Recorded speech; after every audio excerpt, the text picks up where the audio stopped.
So let's discuss this case, Feldhaus versus Bindley. Now we will be discussing the facts of this case. इसमें होता क्या है, एक person होता है पॉल, जिसका एक नेफ्यू होता है who is having the horse. So Paul Feldhaus, who wants to buy a horse from his nephew, he wrote uh, an offer which stated that if I hear no more about it, I consider this horse as of mine for £30. The nephew never responded to his offer but actually intended to sell the horse to his uncle. Nephew intent तो ऐसे करता है जैसे वो अपने uncle को cell करने के लिए रेडी है, but he didn't communicate this message to his uncle. So the nephew told the auctioneer Bindley not to sell the horse. वो अपने एक ऑक्शनर अपॉइंट करता है and said to him that वो हॉर्स वो किसी को नहीं सेल करे. Bindley forgot about this conversation and sold the horse at auction for £33 to another person. Bindley भूल जाता है कि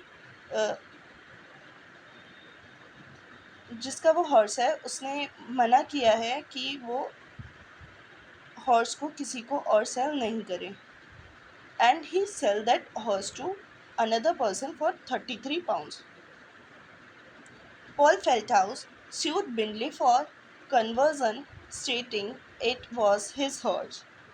अब पॉल फेल्टहाउस जो होते हैं वो बिंडले को सू कर देते हैं और बोलते हैं that the horse which he sell to another person was that belong to him.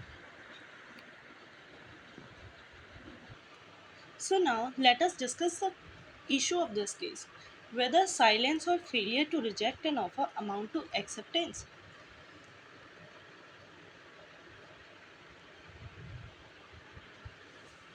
Here in this case, it becomes necessary for Paul Feldhaus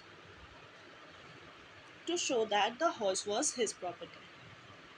यहाँ पर ये नेसेसरी था कि पॉल फेल्टहाउस ये शो करे कि जो हॉर्स है वो उसकी प्रॉपर्टी है, by proving there was valid contract between him and his Neiphiu.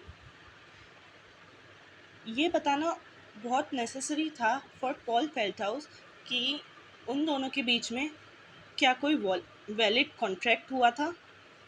So the mister Bindley argued that there was no valid contract for the horse.